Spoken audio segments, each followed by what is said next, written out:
नमस्कार साथियों, स्वागत है आपका हमारे ऑनलाइन यूट्यूब प्लेटफॉर्म क्रेजी जी के ट्रिक पर। मैं हूं दिनेश साहू और जो हमारी वर्ल्ड ज्योग्राफी की एमसीक्यूज पीवाईक्यूज की सीरीज चल रही है, इसको आगे बढ़ाते हुए आज हम थर्ड लेक्चर को डिस्कस करेंगे।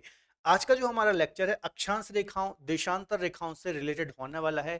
काफी क्वेश्चन यहाँ से हमें बनते हैं, तो आज इस टॉपिक से रिलेटेड महत्वपूर्ण एमसीक्यूज को डिस्कस करेंगे, पीवाईक्यूज को भी डिस्कस करेंगे और कैसे क्वेश्चन इस टॉपिक से आते हैं उनको भी हम डिस्कस करेंगे। ठीक है, तो वीडियो को आप अंत तक जरूर देखिए, वीडियो लेक्चर काफी महत्वपूर्ण होने वाला है। टॉपिक को स्टार्ट करने से पहले थोड़ा सा अपडेट देना चाहूंगा। यदि आप हमारे साथ जुड़ करके किसी भी एग्जाम की तैयारी करना चाहते हैं तो आप हमारे एप्लीकेशन रूट एप्लीकेशन को प्ले स्टोर से डाउनलोड कर सकते हैं। यहाँ पर आपको डिफरेंट फाउंडेशन कोर्सेज मिल जाते हैं। ठीक है, तो इनको आप अवेल कर सकते हैं। इसके अलावा इंडिविजुअल बैचेस भी मिल जाएंगे। इंडिविजुअल आप कोई भी सब्जेक्ट पढ़ना चाहते हैं तो ये फैसिलिटी आपको मिल जाती है। तो आप हमारी एक बार रूट एप्लीकेशन को डाउनलोड करके विजिट ज़रूर कर लीजिए। यदि आप मुझसे ज्योग्राफी पढ़ना चाहते हैं, इंडियन ज्योग्राफी हो या फिर वर्ल्ड ज्योग्राफी हो, तो यहाँ पर आपको मेरे ज्योग्राफी के बैचेस भी मिल जाएंगे, तो इनको भी आप पढ़ सकते हैं। लाइव और रिकॉर्डेड दोनों कोर्सेज आपको यहाँ पर देखने को मिल जाते हैं। ठीक है, बहुत सारे फीचर्स आपको हमारी एप्लीकेशन पर मिल जाते हैं, जैसे कि live classes, recorded classes, study material, 1 साल की वैलिडिटी, मॉक टेस्ट। ठीक है, तो एक बार आप विजिट कर लीजिए एप्लीकेशन को प्ले स्टोर से डाउनलोड करके। ठीक है, चलिए सीधे हम टॉपिक को स्टार्ट करते हैं और पहला क्वेश्चन डिस्कस करते हैं। सबसे पहला क्वेश्चन है अक्षांश रेखा क्या है, व्हाट इज लैटिट्यूड। ठीक है, तो पहले हम इसका आंसर डिस्कस करते हैं, फिर अक्षांश रेखाओं को हम डिटेल में भी डिस्कस करेंगे।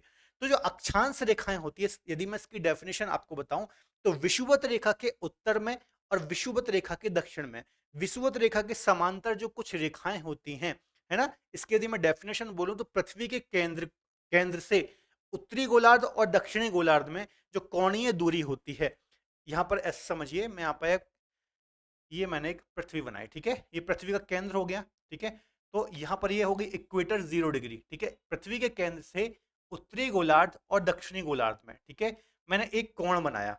ठीक है, इस प्रकार से मान लीजिए कोण बनाया और इनको आपस में मिला दिया। ठीक है, ये तो एक रेखा ये मिल गई। मान लीजिए 1 डिग्री का कोण था ये। ठीक है, 1 डिग्री का, तो एक डिग्री का 1 डिग्री की अक्षांश रेखा ये हो गई, 1 डिग्री की ये हो गई। तो इस प्रकार से जो पृथ्वी के केंद्र से उत्तरी गोलार्ध और दक्षिणी गोलार्ध में जो कोणीय दूरी होती है, इसको ही हम क्या बोलते हैं, अक्षांश रेखाएं बोलते हैं। यह इक्वेटर के उत्तरी और दक्षिणी उत्तर और दक्षिण में पैरेलल या फिर क्षैतिज होती हैं।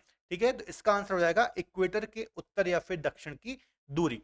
ठीक है, थोड़ा सा हम यहाँ मैप में देखते हैं। जैसे कि देखिए ये 0 डिग्री है इक्वेटर, जो कि पृथ्वी के बीचों बीच से होकर के गुजरती है और पृथ्वी को दो भागों में विभाजित करती है। ठीक है, तो इसी के समांतर देखिए ये कुछ रेखाएं हैं।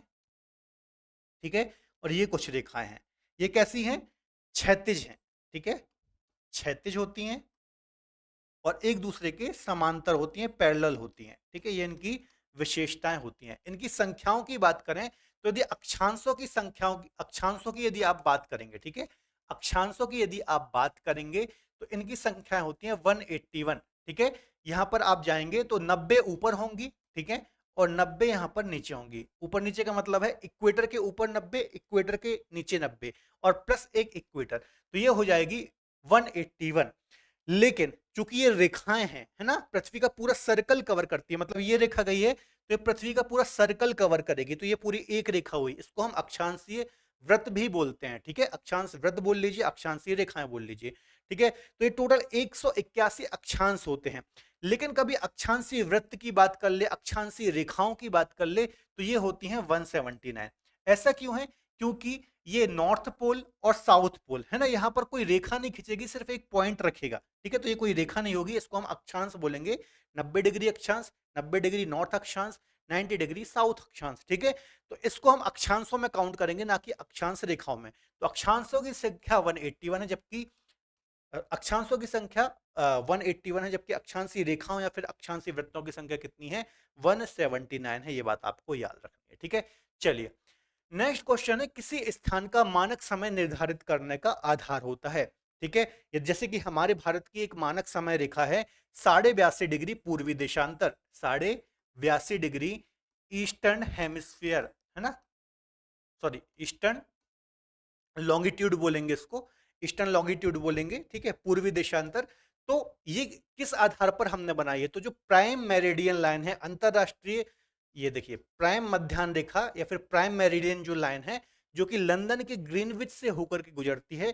तो कोई भी देश, हर एक देश की अपनी एक मानक समय रेखा होती है, जैसे कि हमारी है ये, ठीक है। तो उसी मानक समय रेखा से उस देश का समय डिसाइड होता है, लेकिन किसी ना किसी रेखा का तो आधार मान करके इसको खींचा जाता है। जैसे कि देखिए, जो प्राइम मेरिडियन है उसको हम बोलते हैं 0 डिग्री, ठीक है, और हमारा है 82.5 डिग्री, ठीक है। तो किसी ना किसी रेखा को तो आधार मानना पड़ेगा, तो वो आधार वाली जो रेखा है वो है प्रधान मध्याह्न रेखा, ठीक है। इसको जरा हम देखते हैं। देखिए ये है 0 डिग्री लॉन्गिट्यूड, इसको हम बोलते हैं प्रधान मध्याह्न रेखा या फिर ग्रीनविच रेखा, प्राइम मेरिडियन लाइन। ये कहां कहां से होकर के गुजरती है? तो UK, United Kingdom, France, Spain, Algeria, Mali, Burkina Faso, Togo, ठीक है, घाना, ठीक है। तो इतने देशों से होकर के ये पास होती है, ये बात भी आपको याद रखना है, ठीक है। यह एक क्या है? देशांतर रेखा है। जैसे हमने 0 डिग्री इक्वेटर को डिस्कस किया, वह एक 0 डिग्री अक्षांश रेखा है, उसी प्रकार से 0 डिग्री ये देशांतर रेखा है, जिसको हम प्रधान मध्याह्न रेखा या फिर प्राइम मेरिडियन बोलते हैं। क्लियर है? बीपीएससी प्रीलिम्स और मल्टीपल टाइम्स ये क्वेश्चन एग्जाम में आया हुआ है, ठीक है। चलिए नेक्स्ट क्वेश्चन देख लेते हैं। विषुव या इक्विनॉक्स वर्ष में दो काल होते हैं जब दिन और रात बराबर होते हैं। तो ये कब होते हैं, किस डेट को होते हैं? मल्टीपल टाइम ये क्वेश्चन एग्जाम में आया हुआ है, ठीक है। क्या बोल रहा है? विषुव, ठीक है, और इक्विनॉक्स इसको हम बोलते हैं। तो ये वर्ष में 2 बार होता है। ये है क्या चीज, इसको हम डिस्कस करते हैं। यहां पर देखिए एक मैप है, आपको पता है, जैसे कि ये हमारी पृथ्वी है, ठीक है। ये हो गई 0 डिग्री इक्वेटर, ये हो गई 23.5 डिग्री, है ना, उत्तरी अक्षांश, और ये हो गई 23.5 डिग्री दक्षिणी अक्षांश, ठीक है। ये हो गई कर्क रेखा, इसको हम क्या बोलेंगे? कर्क रेखा। और इसको हम बोलेंगे मकर रेखा, ठीक है। इसको हम बोलेंगे मकर रेखा। बात समझ में आ गई? तो जो ये वाला क्षेत्र है इसको हम बोलते हैं उष्ण कटिबंधीय क्षेत्र, है ना, ट्रॉपिकल रीजन बोलते हैं।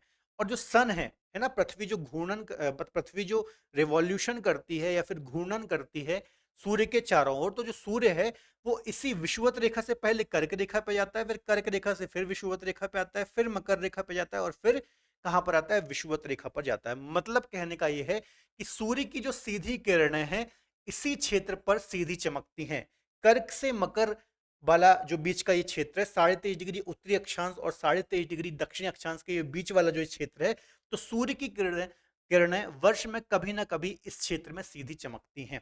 जैसा कि फॉर एग्जांपल आप समझिए यहाँ पर, ठीक है। जैसे कि यहाँ पर डेट को हम देखें तो इसका आंसर क्या हो जाएगा? इसका आंसर हो जाएगा 21 मार्च और 23 सितंबर, ठीक है। 21 मार्च और 23 सितंबर का जो दिन होता है, उस समय जो सूर्य की किरणें हैं वो कहां पर?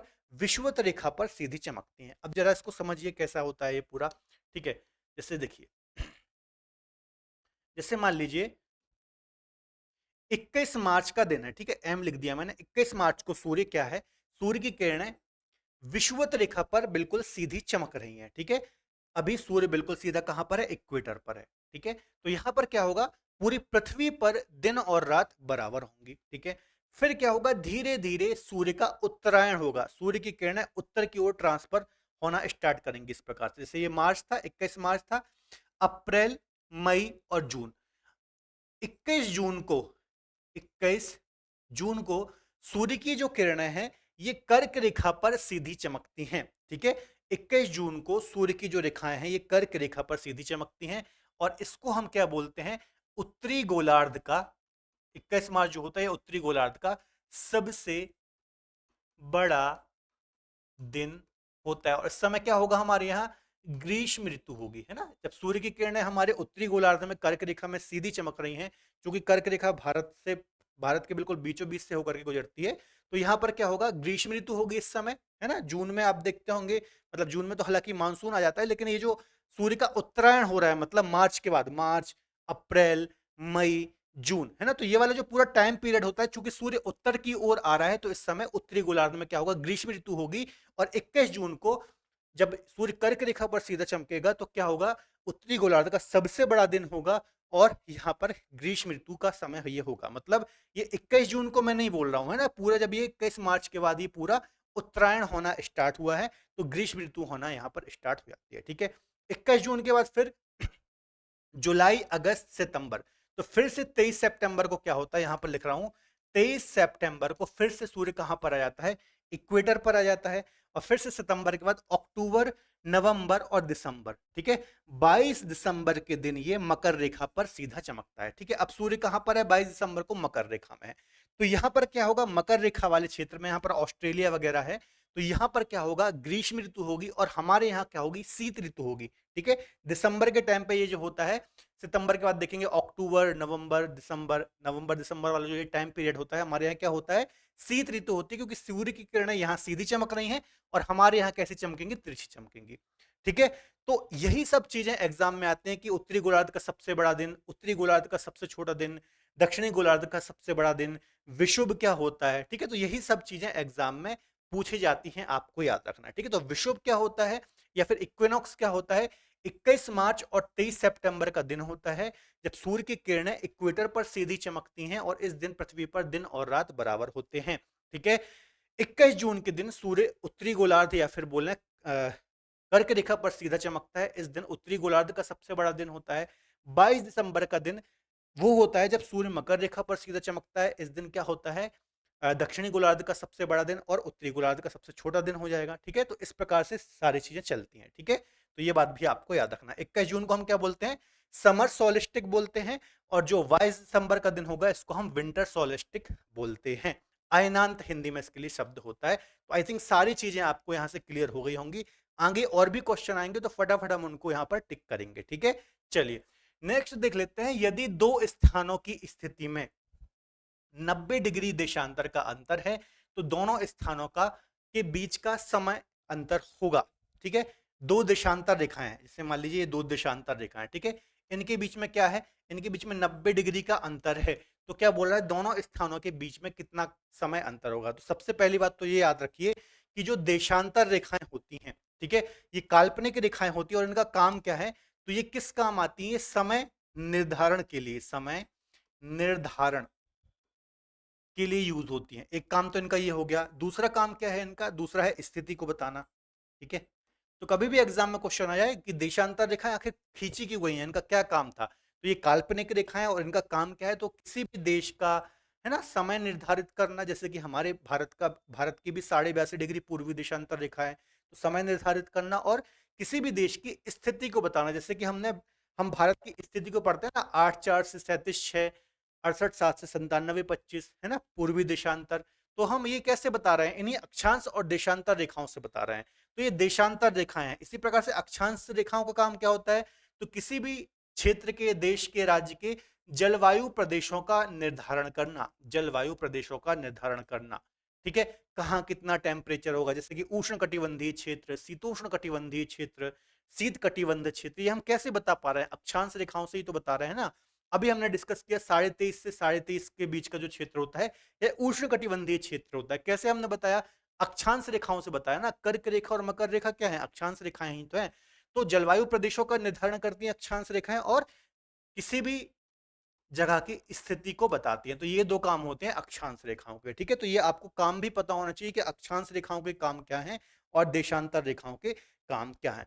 तो इसका आंसर क्या हो जाएगा, ठीक है, यदि 90 डिग्री का अंतर है। अब देखिए 1 डिग्री में लगभग 4 मिनट का अंतर आता है देशांतर रेखाओं में, ठीक है। इसको हमें ज्यादा डिटेल में डिस्कस नहीं करना है, ठीक है। और यदि आप 15 डिग्री चलेंगे, ठीक है, 15 डिग्री यदि आप क्रॉस करेंगे तो लगभग 1 घंटे का अंतर यहां पर आ जाता है। तो वहां पर कितना वो बोल रहा है, 90 डिग्री बोल रहा है। तो 15 कम 15, 15 दूनी 30, 15 ती 45, 15 चौको 60, 75 छक्का, तो 6 घंटे का अंतर यहाँ पर आ जाएगा ना। 15 छक्का 90 होते हैं, तो 6 घंटे में 90 डिग्री यहाँ पर हो जाएगा, ठीक है। तो यदि दो जगहों के बीच में 90 डिग्री का अंतर है तो वहां पर लगभग कितने घंटे का अंतर होगा, 6 घंटे का अंतर हो जाएगा। ऐसे आप यहाँ पर कैलकुलेशन कर सकते हैं। 1 डिग्री में 4 मिनट का अंतर होता है, 15 डिग्री में 1 घंटे का अंतर होता है। मतलब ये समझ रहे हैं ना आप। मान लीजिए दो शहर हैं, एक शहर ये है ए और एक शहर है बी, ठीक है। यहां पर मान लीजिए 15 डिग्री का अंतर है, ठीक है। ये 15 डिग्री का यहां पर अंतर है इनके देशांतर रेखाओं में। मान लीजिए इसका एक समय जोन है, ठीक है, और इसका एक समय जोन है, और इनके बीच में 15 डिग्री का अंतर है। दोनों देशों के बीच में लगभग 1 घंटे का अंतर होगा, ठीक है। तो ये आपने पढ़ा ही होगा अक्षांश देशांतर रेखाएं। तो 6 घंटे इसका आंसर हो जाएगा। ऐसे कई क्वेश्चन आते हैं, खासतौर पर सिविल सर्विसेज टाइप के जो एग्जाम होते हैं, तो ये आपको कैलकुलेट करते आना चाहिए। चलिए, अगला है अक्षांश व देशांतर रेखाओं के जाल को क्या बोलते हैं। मैप की ओर चलते हैं। ये देखिए, ये अक्षांश रेखाएं हो गई है ना, और ये देशांतर रेखाएं हो गई। ठीक है, तो इसका देखिए ये बॉक्स बन रहा है जाल, तो इनके जाल को क्या बोलते हैं, ग्रिड बोलते हैं, है ना, ग्रिड बोलते हैं, ये बात आपको याद रखना है। ठीक है, चलिए नेक्स्ट देख लेते हैं। ग्लोब पर देशांतरों की संख्या, अक्षांशों की संख्या जो मैंने आपको बता दी 181 होती हैं, अक्षांश रेखाएं पूछ ले तो 179 होती हैं। अब देशांतर रेखाएं क्या होती है, तो देशांतर रेखाएं होती हैं 360 डिग्री। ठीक है, मतलब ये मैंने एक वृत्त बना दिया। ठीक है, अब ये मान लीजिए एक अक्षांश रेखा बन गई। अब इसके अपोजिट साइड आप एज्यूम कीजिए एक फुटबॉल है। ठीक है, एक फुटबॉल है, उसके एक साइड आपने उसका नॉर्थ पोल और साउथ पोल पकड़ के उस आपने एक साइड इस प्रकार से रेखा खींची। ठीक है, दोनों पोल्स को आपने मिलाया। ठीक है, अब उसके अपोजिट साइड भी तो एक रेखा खींचेगी जो दोनों पोल्स को मिलाएगी। ठीक है, तो एक रेखा ये हो गई, एक रेखा ये हो गई, तो इस प्रकार से 360 रेखाएं होती हैं। ठीक है, 180 पूर्व में और 180 पश्चिम में। ठीक है, तो ये बात आपको याद रखना। देशांतरों की संख्या कितनी होती है, 360 होती हैं। सॉरी। ठीक है, उष्णकटिबंधीय जोन से क्या आशय है, अभी मैंने आपको बताया कर्क रेखा और मकर रेखा के मध्य में 23.5 डिग्री उत्तरी अक्षांश और 23.5 डिग्री दक्षिणी अक्षांश के मध्य में, ठीक है, जो क्षेत्र होता है उसको हम क्या बोलते हैं, उष्णकटिबंधीय क्षेत्र। तो कर्क रेखा और मकर रेखा, ऑप्शन में देख लीजिए, पृथ्वी पर कर्क और मकर रेखा के बीच वाला जो क्षेत्र होता है, ठीक है, इसको हम बोलते हैं उष्णकटिबंधीय क्षेत्र। मतलब सबसे गर्म, उष्ण मतलब क्या है, बहुत गर्म क्षेत्र। पृथ्वी का जो सबसे गर्म क्षेत्र होता है यही होता है। यहाँ पर सर्वाधिक सूर्य का टेम्परेचर प्राप्त होता है। ठीक है, तो ये बात आपको याद रखना है। ये देखिए, ये वाला जो क्षेत्र है ये, ठीक है, इसको हम बोलेंगे ट्रॉपिकल रीजन, उष्णकटिबंधीय क्षेत्र। जैसे जैसे आप ऊपर जाएंगे ठंडक बढ़ती जाएगी, है ना, और ऊपर जाएंगे यहाँ पर सूर्य की किरणें तिरछी पड़ती हैं, तो ये शीतोष्ण कटिबंधीय क्षेत्र है। और ऊपर जाएंगे तो सूर्य की किरणें और तिरछी पड़ेंगी, तो ये फ्रिजिड जोन हो जाएगा, शीत कटिबंध हो जाएगा।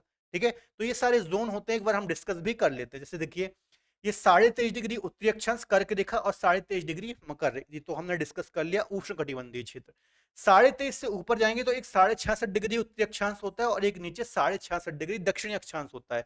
तो इसके जो बीच वाला जो क्षेत्र होता है, ये वाला, इसको हम बोलते हैं शीतोष्ण कटिबंधीय क्षेत्र या फिर टेम्परेट जोन। तो ये वाला भी होगा शीतोष्ण कटिबंधीय क्षेत्र, ये वाला भी होगा शीतोष्ण कटिबंधीय क्षेत्र। इसको भी हम बोलेंगे टेम्परेट जोन और इसको भी हम बोलेंगे टेम्परेट जोन।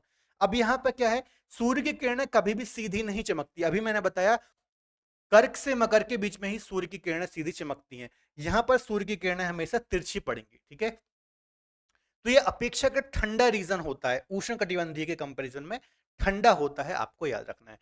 अब इसके ऊपर जो ये क्षेत्र है 90 डिग्री और 66.5 के बीच वाला, तो इसको हम बोलते हैं शीत कटिबंधीय या फिर फ्रिजिड जोन। यहाँ पर सूर्य की किरणें और भी ज्यादा तिरछी पड़ती हैं, तो ये और भी ज्यादा ठंडा रीजन है। साउथ पोल और नॉर्थ पोल तो हमेशा बर्फ से ही जमे रहते हैं, 6-6 महीने के दिन रात यहाँ पर होते हैं। ठीक है, तो ये जो सूर्य की किरणें पड़ रही हैं उस हिसाब से हम देख रहे हैं कि इनको अलग अलग कटिबंध जोन में बांटा गया है। तो आपको पता होना चाहिए किस जोन को क्या बोलते हैं। ठीक है, चलिए नेक्स्ट है, ब्राजील से होकर कौन सी रेखा गुजरती है। ब्राजील साउथ अमेरिकी कॉन्टिनेंट का एक देश है, सबसे बड़ा देश है साउथ अमेरिकी कॉन्टिनेंट का। तो यहाँ से भूमध्य रेखा भी पास होती है और यहाँ से मकर रेखा भी पास होती है। ठीक है, तो भूमध्य रेखा भी सही हो जाएगा, मकर रेखा, मतलब बी और सी इसका सही आंसर हो जाएगा। ठीक है, इसको जरा आप देख लीजिए, ये ब्राजील है। ठीक है, अब यहाँ पे देखिए इक्वेटर कहाँ पर है, ये इक्वेटर देखिए पास हो रही है। ठीक है, और ये ग्रीन वाला पूरा ब्राजील है। ठीक है, अब यहाँ कहीं से मकर भी होगी, देखिए मकर रेखा ये है।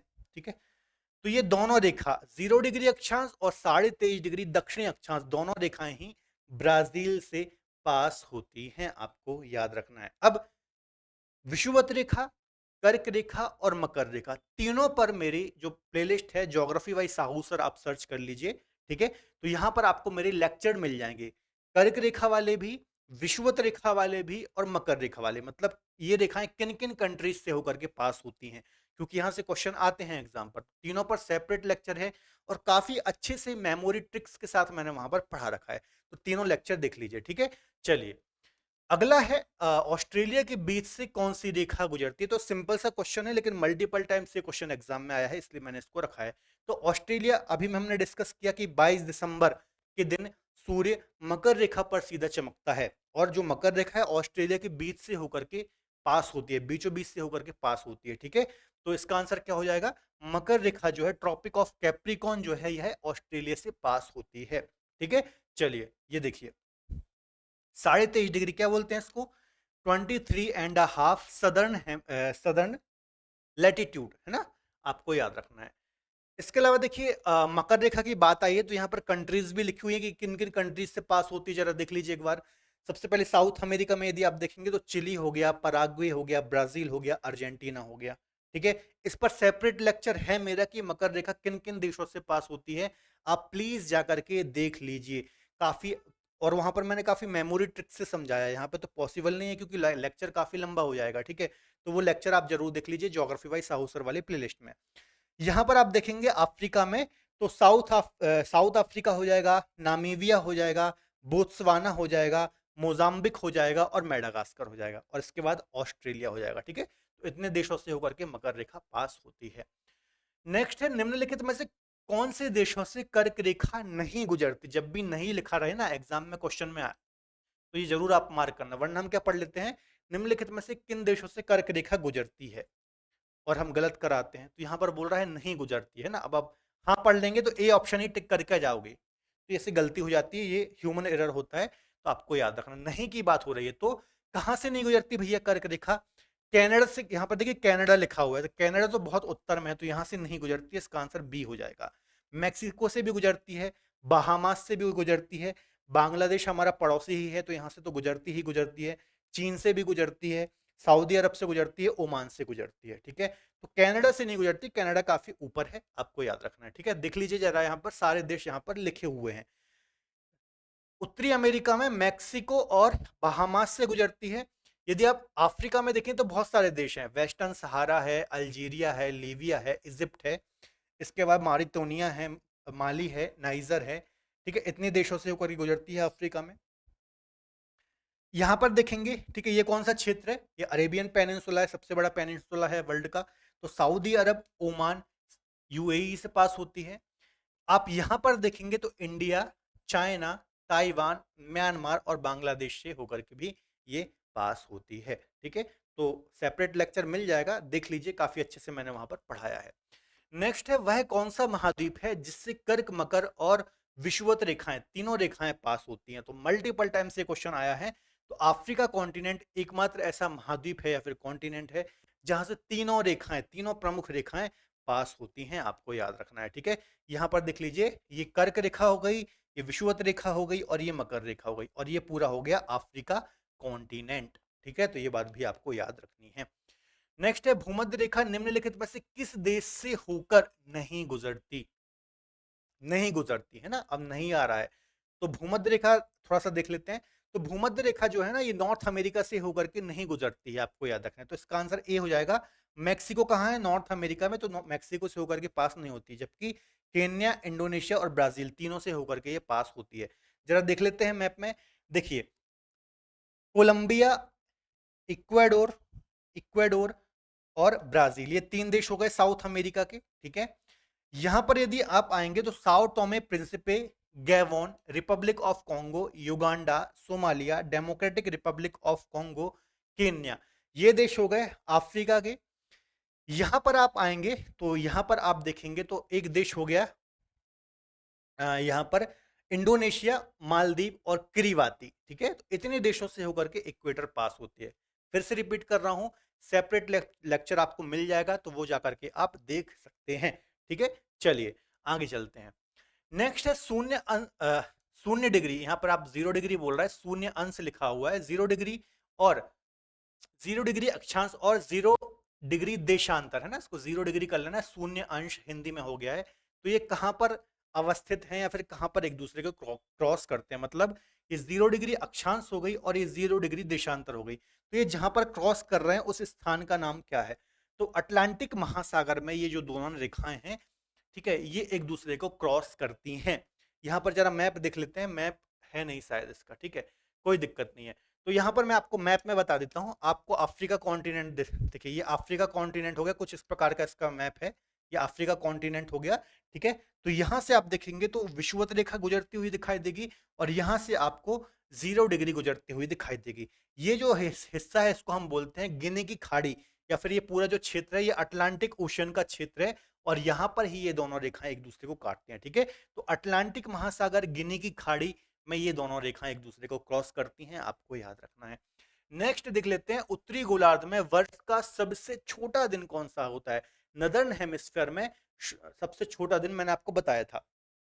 तो जब सूर्य दक्षिणी गोलार्ध में मकर रेखा पर इसकी किरणें सीधी चमकेंगी 22 दिसंबर को, तो उस समय सबसे छोटा दिन होगा उत्तरी गोलार्ध में। ठीक है, तो 22 दिसंबर इसका आंसर हो जाएगा, सिंपल सी बात है। सबसे बड़े दिन की बात की जाए तो 21 जून। ठीक है, 21 जून आपको याद रखना है। ठीक है, चलिए आगे चलते हैं। नेक्स्ट, किस तिथि को दिन और रात बराबर होते हैं? तो अभी मैंने आपको बताया था, दो डेट याद रखना है, एक तो 21 मार्च, ठीक है, ये तो ऑप्शन में है ही, और यहाँ पर 23 सितंबर, ये दोनों डेट के दिन क्या होता है, सूर्य इक्वेटर पर सीधा चमकता है ना, विषुव वाले दिन ये होते हैं, और पृथ्वी पर दिन और रात बराबर होते हैं। अगला है दक्षिणी गोलार्ध का सबसे बड़ा दिन, सदर्न हेमिस्फीयर का सबसे बड़ा दिन। तो दक्षिणी गोलार्ध का सबसे बड़ा दिन कब होगा? जब सूर्य की किरणें मकर रेखा पर सीधी चमकेंगी, तो ये होता है 22 दिसंबर का दिन, जब दक्षिणी गोलार्ध पर मकर रेखा पर सूर्य की किरणें सीधी चमकती हैं। ठीक है, तो ये दोस्तों हमने 16 क्वेश्चन डिस्कस किए हैं, कर्क रेखा, मकर रेखा, विषुवत रेखा, जितने भी प्रमुख अक्षांश देशांतर रेखाएं हैं, है ना, इनसे जो क्वेश्चन बनते हैं, तो इसी टाइप के क्वेश्चन एग्जाम में हमें देखने को मिलते हैं। ठीक है, अब इसमें सभी कुछ कवर हो गया, अक्षांश रेखाएं कवर हो गई, देशांतर रेखाएं कवर हो गई, कटिबंध कवर हो गए, कर्क, मकर और विषुवत रेखाएं कवर हो गई। ठीक है, इन पर आपको सेपरेट लेक्चर भी मेरे मिल जाएंगे, तो वो आप देख सकते हैं। तो फिलहाल आज के वीडियो लेक्चर में इतना ही। यदि आप मुझसे लाइव पढ़ना चाहते हैं तो रूट एप्लीकेशन पर आपको मेरे बैचेस मिल जाते हैं, तो वहां पर आप मुझसे लाइव पढ़ सकते हैं। तो मिलेंगे अगले बेहतर लेक्चर में, तब तक अपना ख्याल रखिए और पढ़ते रहिए। बाय बाय, टेक केयर, जय हिंद।